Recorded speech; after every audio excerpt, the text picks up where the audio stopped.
नमस्कार, मैं वहीद अहमद और आप देख रहे हैं आईपा। आईपा यानी all India progressive politics association, जहां हम बात करते हैं प्रगतिशील राजनीति, सोशल इशू, सोशल डेवलपमेंट के मुद्दों की। इस समय मेरे साथ मौजूद हैं महोबा जिले के जाने माने एवं वरिष्ठ पत्रकार कैलाश तिवारी जी। कैलाश तिवारी जी से आज जानेंगे मौजूदा राजनीति के बारे में, किस तरीके से उनके विचार हैं, क्या राजनीति चल रही है और किस तरीके के वो बदलाव चाहते हैं। कैलाश जी, सबसे पहले तो आप धन्यवाद भाई जी। कैलाश जी, देश में जो राजनीति वर्तमान में चल रही है, जो तरीका राजनीति का प्रचलन में है, उससे आप कितना संतुष्ट हैं? अगर संतुष्ट नहीं हैं, तो इसमें कैसे बदलाव आप चाहते देखिए, बदलाव विकास की बयान लेके आता है और जब जब भी बदलाव हुआ है, विकास हुआ है और यूथ इसके लिए तैयार है, तो बदलाव राजनीति का एक हिस्सा है ना। तो युवा इसको लेके काफ़ी गंभीर हैं और आने वाले चुनाव में भी युवा बढ़ चढ़ के हिस्सा लेंगे। वो सामने आपके परिणाम के बाद जानकारी होगी कि कितना सफल हुआ, कितना नहीं। हैं? जिस तरीके से बात की जाती है मौजूदा राजनीति की, तो ज़्यादातर धार्मिक मुद्दे हावी रहते हैं, राष्ट्रीय मुद्दे हावी रहते हैं, स्थानीय मुद्दे कहीं न कहीं गायब कर दिए जाते हैं। इसको किस नज़रिए से देखते राजनीतिक दलों का काम है जिन मुद्दों पे उन्हें ज़्यादा पब्लिसिटी मिलती है, उन मुद्दों को वो रेज करते हैं। तो एक तरीके से कहा जाए कि इन मुद्दों को लेके राजनीतिक दलों में कंपटीशन है। तो इस वजह से लोकल की स्थानीय जो समस्याएं हैं उनको दरकिनार करके पब्लिक वोट बैंक बनाने के लिए राजनीतिक दल इन मुद्दों को ज़्यादा जोर शोर से उठाते हैं। और पिछले कई चुनाव में हम लोग देखते आए हुए हैं कि इन मुद्दों पे ही राजनीति ज़्यादा गरमाई है। हैं? कैलाश जी, जिस तरीके से बात की जाए, सभी राजनीतिक दल जो हैं, अपने आप को लोकतांत्रिक कहते हैं। क्या लगता है कि वर्तमान में कोई ऐसा दल है जो जिसमें लोकतंत्र बचा हो? अ, लोकतंत्र की रक्षा की बात तो बहुत होती है, लेकिन एक्चुअल में अगर देखा जाए तो वो केवल चुनावी मुद्दा और चुनावी भाषणबाजी तक ही सीमित रह जाता है। इस और राजनीतिक दलों को चाहिए कि लोकतंत्र को लेके मजबूती, लोकतंत्र की मजबूती और रक्षा के लिए भी काम करें, जिससे देश का विकास होगा, देश का भला होगा। कैसे लोकतंत्र जिंदा रह सकता है पार्टियों में, राजनीतिक दल हैं इनमें, किस तरीके से लोकतंत्र लाया जा सकता हर जनप्रतिनिधि को अपने दायित्व का निर्वहन करना होगा। जिसकी जो ड्यूटी है वो अपनी ड्यूटी को शत प्रतिशत पूरा करेगा, तो लोकतंत्र की रक्षा मजबूत होगी। है? बिल्कुल कैलाश जी, इस तरीके से देखा जाता है कि जैसे अब उत्तर प्रदेश में आगामी विधानसभा चुनाव में मात्र कुछ ही महीने शेष हैं। ऐसे में ज़्यादातर देखा जाए, जैसे धीरे-धीरे चुनाव नज़दीक आ रहा है, वैसे ही स्थानीय मुद्दे जो हैं, गायब से होते जा रहे हैं। राष्ट्रीय मुद्दे, भावनात्मक मुद्दे, धार्मिक मुद्दे, ये लेकर के चुनाव लड़ा जाता है। ऐसे कैसे हो पाएगा कि स्थानीय मुद्दे जो हैं चुनाव में बने रहें और लोग स्थानीय मुद्दों पे चुनाव लड़ें और लोग स्थानीय मुद्दे पे वोट दें? स्थानीय मुद्दों पे अगर जनप्रतिनिधियों ने गंभीरता दिखाई होती, तो हो सकता वो स्थानीय मुद्दे समाप्त हो गए होते।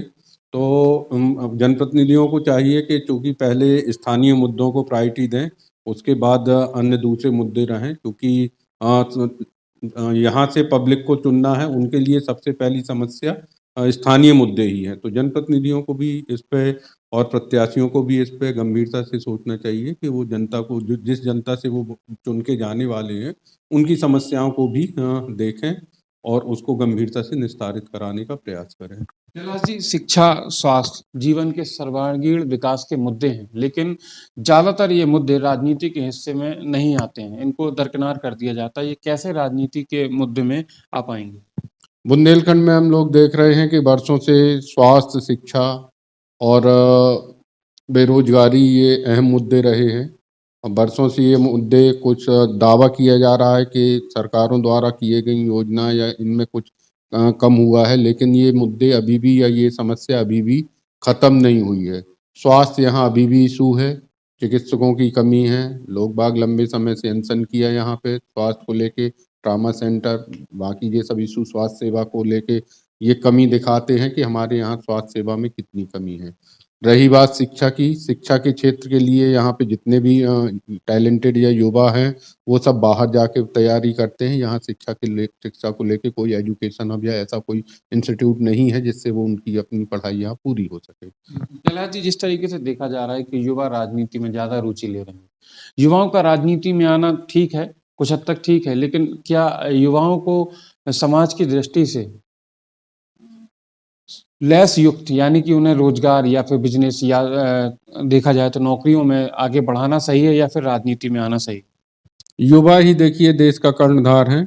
बड़े और सब लोग कहते हैं कि युवाओं के देश में कंधों पे ही देश का भार है। राजनीति में आ रहे हैं, बहुत अच्छी बात है, उनका स्वागत है। लेकिन युवा होने के नाते वो अपने दायित्व समझें और उनसे जो अपेक्षाएं हैं लोगों की, उन पे खरा उतरने का प्रयास करें, काम करें, जिससे उनका आने का राजनीति में आने का मकसद पूरा हो सके और यहाँ के लोगों को लाभ मिल सके। प्रहलाद जी, अगला सवाल है, आरक्षण या धार्मिक मुद्दों पर सियासत क्यों नहीं होनी चाहिए? इन मुद्दों पर सियासत के लिए गलत मानते हैं ज़्यादातर लोग। क्या आप भी ऐसा मानते हैं? देखिए, राजनीति अलग चीज़ है, धर्म अलग चीज़ है। दोनों को मेरे अपने नज़रिए से दोनों को नहीं जोड़ना चाहिए। राजनीति अलग चीज़ है और धर्म धर्म को राजनीति से नहीं जोड़ना चाहिए। प्रहलाद जी, आखिरी सवाल है, सामाजिक या राजनीतिक परिवेश को प्रगतिशील दिशा में बढ़ाने के लिए हमारा जो संगठन काम कर रहा है, इसको कैसे देखते हैं और इसको बेहतर करने के लिए क्या उपाय आपकी तरफ से?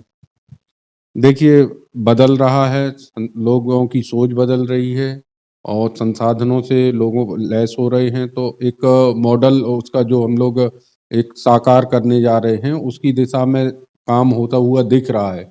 और युवाओं को राजनीति से लेके एजुकेशन सारे सेक्टरों में बढ़ चढ़ के हिस्सा लेना चाहिए, जिससे ये सारी चीज़ें और ये समस्याएं निस्तारित होके विकास हो सके। हमारे इस अभियान को कोई सुझाव या मार्गदर्शन? मैं तो केवल अपील करूंगा कि चूंकि बुंदेलखंड लंबे समय से प्राकृतिक आपदाओं से जूझ रहा है, यहाँ किसानों के इशू रहे हैं, अन्नदाताओं की सुसाइड का, आत्महत्याओं का यहाँ पे बहुत इशू रहा है। उसके बाद सरकारें योजनाएं तो बहुत चलाती हैं, उसके बाद भी अगर कोई समस्या है तो कहीं ना कहीं या तो योजनाओं के संचालन में कोई लापरवाही है या व्यापक पैमाने तक जो लाभार्थी है उस तक योजनाओं का लाभ नहीं पहुंच पा रहा है। तो अगर इन समस्याओं से निजात मिलना है या लेना है तो सबको सबसे पहले क्षेत्र की और बुंदेलखंड की समस्या को गंभीरता से देखना होगा, जिससे ये समस्याएं निस्तारित हो सकें और बुंदेलखंड भी अब जो विकास का सपना है वो साकार हो सके।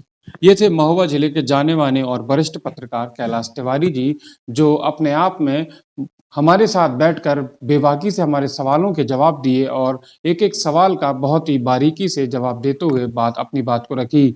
अगर आपको हमारा चैनल पसंद आ रहा है तो कृपया लाइक, सब्सक्राइब और बेल आइकन दबाना बिल्कुल ना भूलें। महोबा से वहीद अहमद।